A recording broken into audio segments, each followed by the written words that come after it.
Good day everyone, my name is Erica J. Imosay. Welcome to the video tutorial of Integral Calculus. What is Integral Calculus?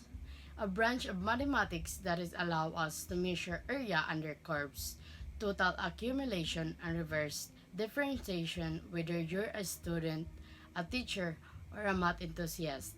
This journey will help you understand how integral work and why they matter.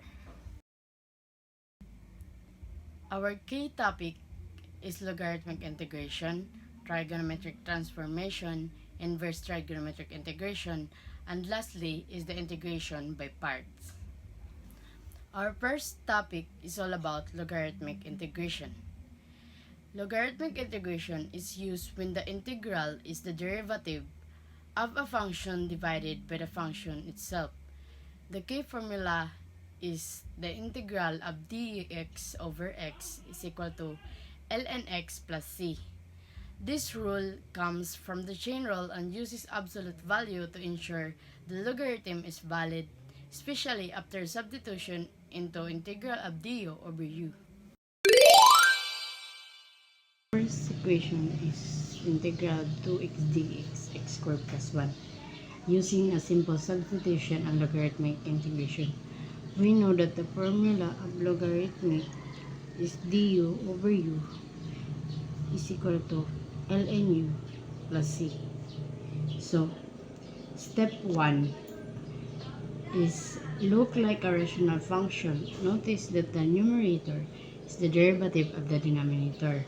So, we can use let u is equal to x squared plus 1, which is our du, is equal to 2x. We know that the derivative of u, x squared plus 1, is 2x. And now we can substitute u. Diba, our du is 2x dx over x squared plus 1 is equal to the integral of 1 over u du. Substituting into the integral, we simplify it to 1 over integral of 1 over u du, which is now in logarithmic form. Steps for integration of 1 over u du is equal to ln u plus c. I know that we integrated 1 our u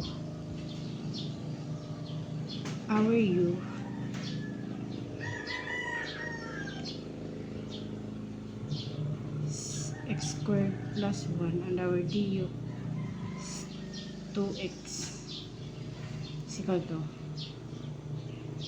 ln u, which our u is x squared plus 1 plus c. And this is the final answer. Let's proceed to our example number 2. The integral of 3x squared minus 4x dx is x cubed minus 2x squared plus 2. This problem is a rational function. Let's check if the numerator is the derivative of the denominator. We can use let u is equal to x cubed minus 2x squared plus 2. And next, we compute the du. Our du is equal to 3x squared minus 4x dx.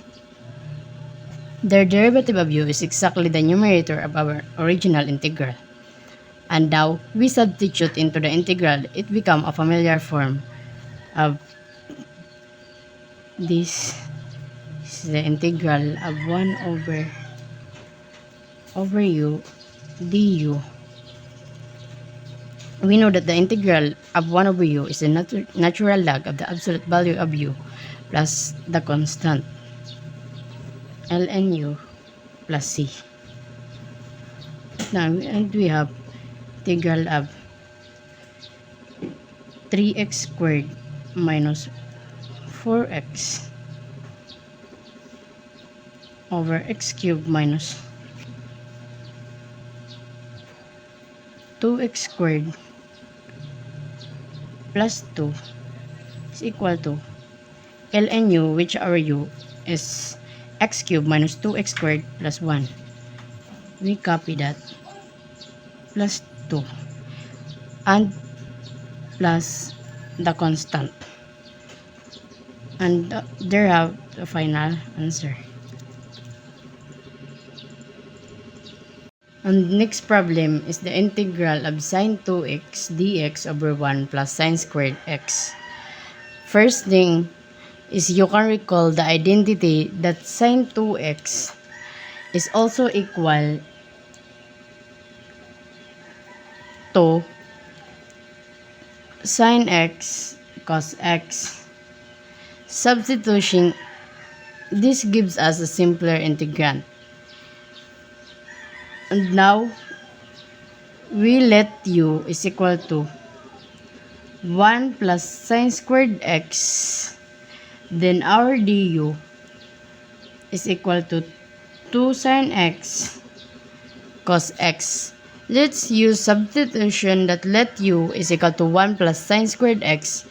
Its derivative is exactly the numerator of our new integral.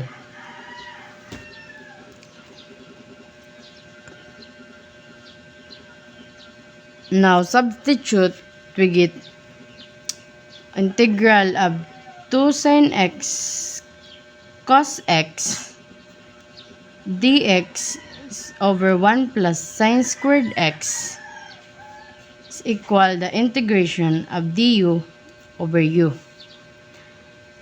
a classic natural log form. And we know that the integral of du over u is equal to ln u plus c, the natural logarithmic of the absolute value of u. We can substituting back u is equal to ln u plus c is our u is 1 plus sine squared x plus c. And that's it. That is the final answer. Our last problem in logarithmic integration is the integral of x plus 6 dx over x plus 2 squared. Our goal is to simplify the numerator so that it matches the derivative of the denominator. You can also So, we write the numerator is equal to x plus 2 plus 4. And we can also write x plus 2 plus 4 over x plus 2 squared.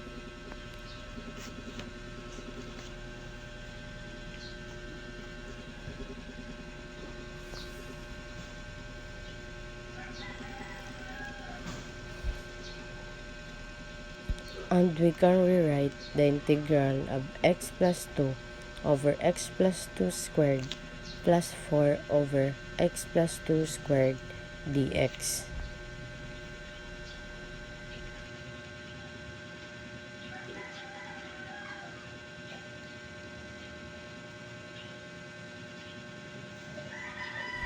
The integral of 1 over x plus 2 plus 4 over x plus 2 squared dx.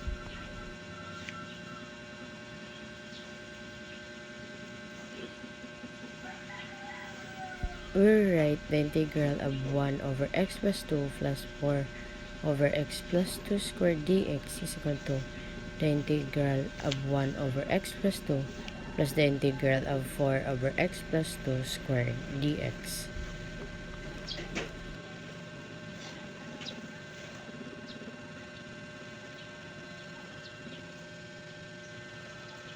We can rewrite integral of 1 over x plus 2 is equal to ln x plus 2, and the integral of 4 over x plus 2 squared is 4 times x plus 2 raised to negative 2. applying using power rule. So the answer is ln x plus 2 minus 4x plus 1.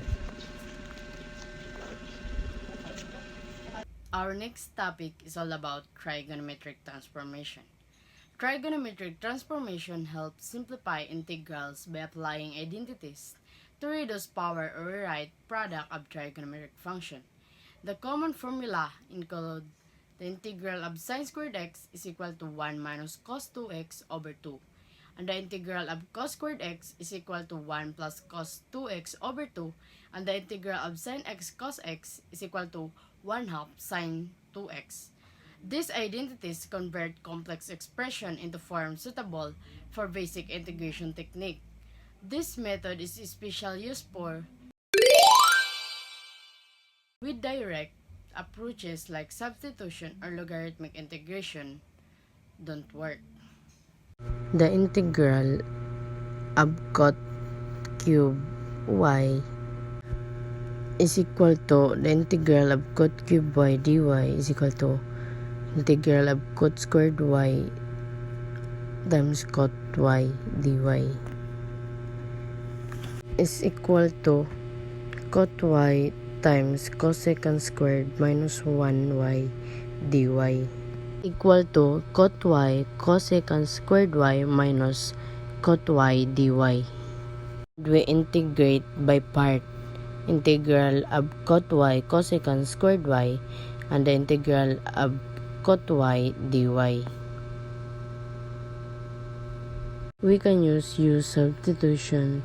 Let u is equal to cot y and the derivative of cot y is negative cosecant y dy is equal to negative integral of u du, which is equal to negative 1 half cot squared y plus the integral of cot y dy is equal to negative ln sin y plus c. Final answer is negative 1 half cot squared y minus ln sin y plus c. Integral of 1 minus cos 4x over 1 plus cos 4x squared is the denominator or numerator we can rewrite using trigonometric identities. 1 minus cos 4x is equal to 2 sine squared 2x, while 1 plus cos 4x is equal to 2 cos squared 2x. So we can rewrite the equation, the integral of 2 sine squared 2x over 2 cos squared 2x squared dx. Write the equation 1 half integral of sine squared 2x over cos squared 2x squared or cos raised to 4 2x is equal to 1 half sine squared 2x over cos squared 2x times 1 over cos squared 2x dx equal to 1 half the integral of tan squared 2x times secant squared 2x dx. We let u is equal to tan 2x. The derivative of tan 2x is equal to 2 secant squared 2x. Therefore, we have an 1 half times 1 half integral of u squared. We use power rule. 1/4 is u raised to 3 over 3. So therefore, 1 over 12 u cube 1 over 12 tan cube 2x plus c. Integral of sine raised to 7x dx is also, you can separate the power. It's equal to the integral of sine raised to 6x sine x dx. Sine raised to 6x is also rewrite as sine squared x raised to 3 times sine x is equal to the integral of 1 minus cos squared x raised to 3 sine x dx. u is equal to cos x, and the derivative of this is negative sin x. So equal to negative integral of 1 minus u squared raised to 3 dx equal to negative integral of 1 minus 3u squared plus 3u raised to 4 minus u raised to 6 du. After that, we integrate each term and apply using power rule.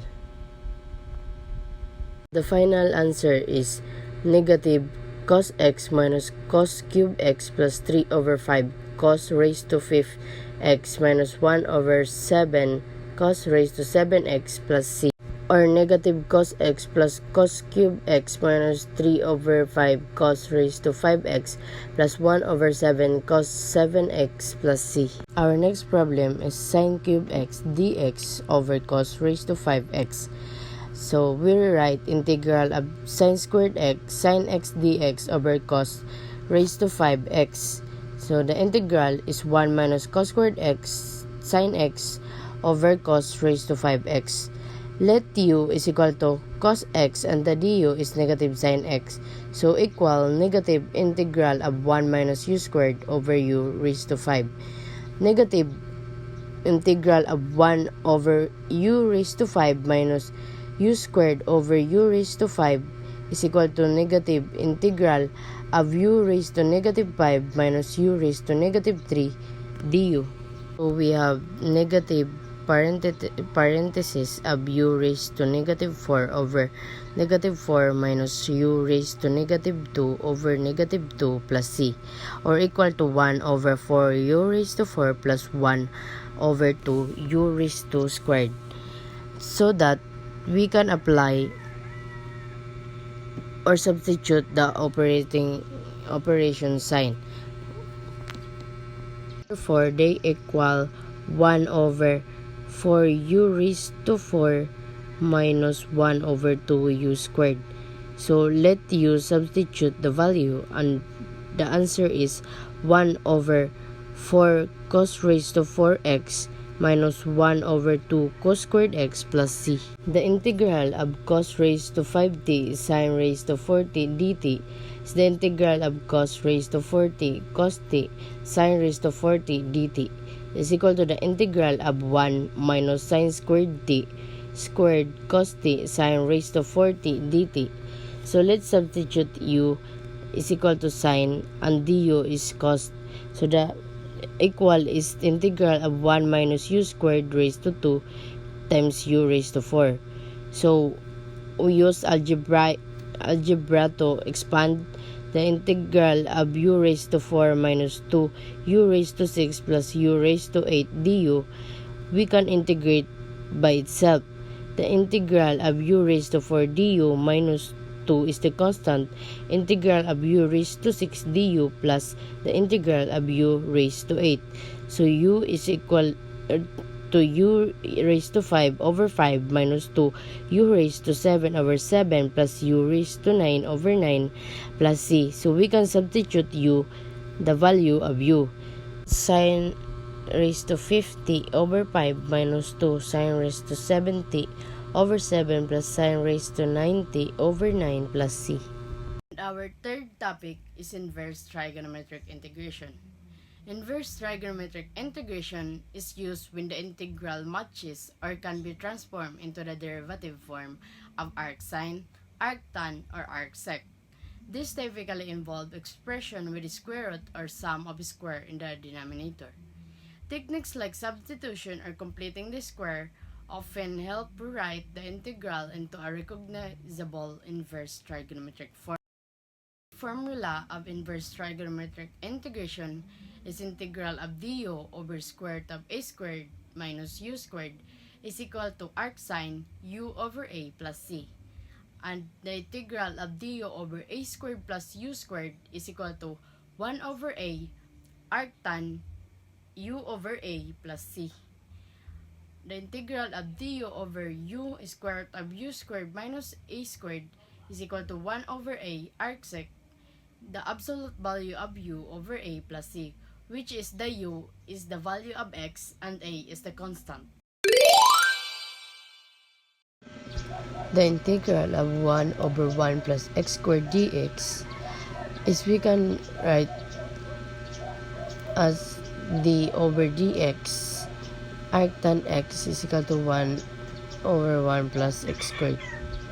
We know that the formula, the integral of 1 over 1 plus x squared dx is equal to arctan x plus c. Number 2, the integral of dx over square root of 9 minus 4x squared. We know that the integral of 1 over square root of a squared minus x squared dx is equal to arc sine x over a plus c. So we can substitute or apply the formula. Integral of dx over square root of our a is 9, so we can rewrite as 3 squared minus our x is 2x squared. So the final answer is 1/2 integral of dx times 2 over square root of 3 raised to 3 minus 2x squared. Since we got 2, we balance so that we have 1/2 arc sine and our x is 2x and our a is 3 plus c. So the final answer is 1/2 arc sine 2x over 3 plus c. Number 3 problem. The integral of dx over x squared plus 6x plus 10. X squared plus 6x plus 10, we can rewrite x plus 3 squared plus 1. So let u is equal to x plus 3 and our du is dx. So the integral of dx over x squared plus 6x plus 10 is equal to the integral of du u squared plus 1. The integral of 1 over u squared plus 1 du is equal to arctan x plus 3 plus c.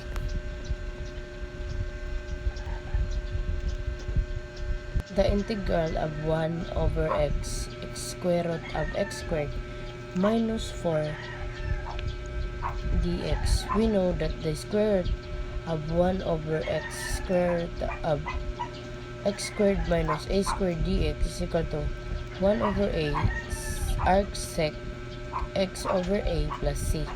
So the integral of 1 over x squared of x squared minus 4 dx is equal to 1/2 arc sec x over 2 plus c.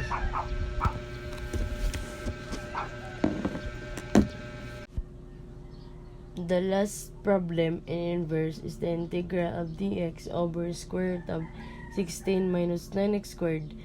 We know that the formula is equal to the integral of 1 over square root of a squared minus u squared du is equal to arc sine u over a plus c. So the denominator is square root of 16 minus 9x squared, also rewrite as the square root of 4 squared minus 3x squared. So we can let u is equal to 3x and our du is equal to 3dx.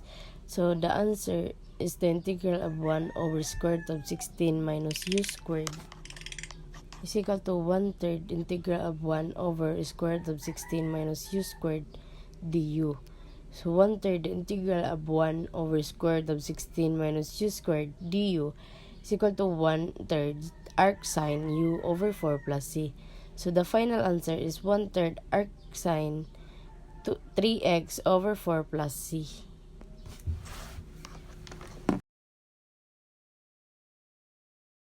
Our last topic is the integration by part.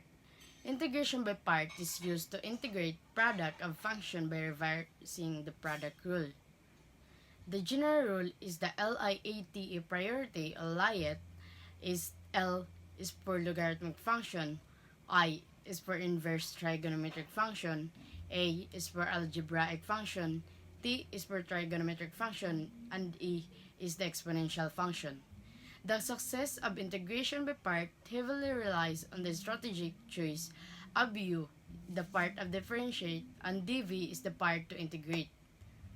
The LIAT rule provides a useful heuristic for the selection, prioritizing functions that simplify upon differentiation.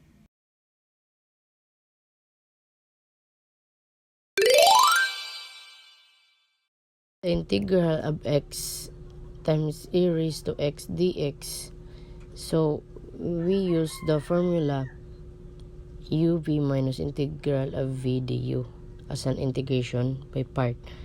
U is our x and du is our dx and dv is our a raised to x dx and our v is a raised to x.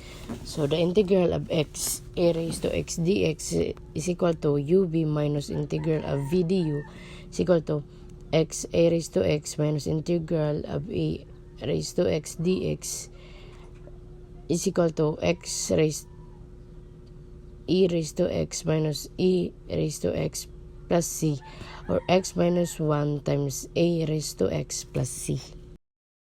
Integral of ln x dx. Our u is equal to ln x. Our du is equal to 1 over x. And our dv is equal to dx. And our v is x. So the integral of ln x dx is equal to uv minus integral of v du is equal to x ln x minus integral of x times 1 over x dx is equal to x ln x minus the integral of 1 dx is equal to x ln x minus x plus c. The integral of y cos 4y dy is we can use integration by part. Our u is equal to y and our du is equal to dy and our dv is equal to cos 4y dy and our v is 1/4 sine 4y.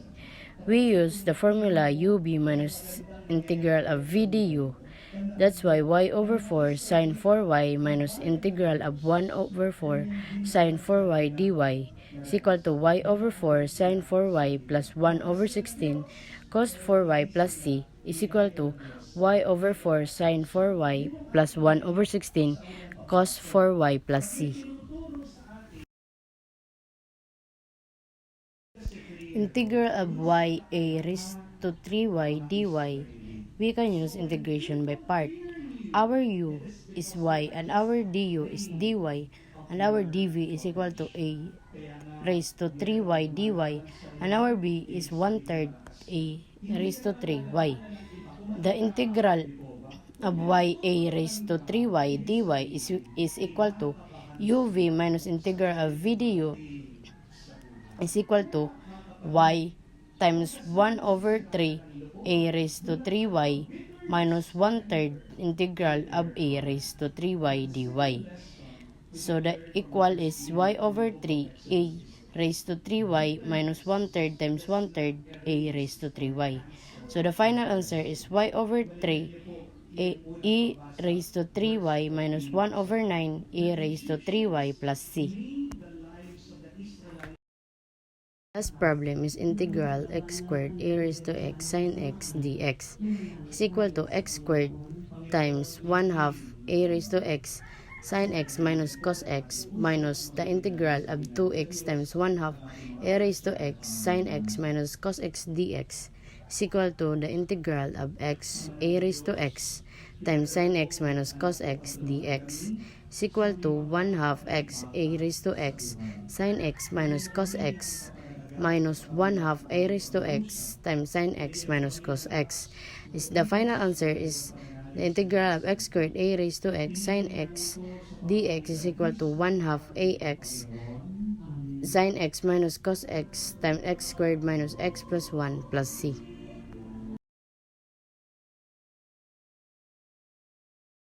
Bye! Thank you for watching!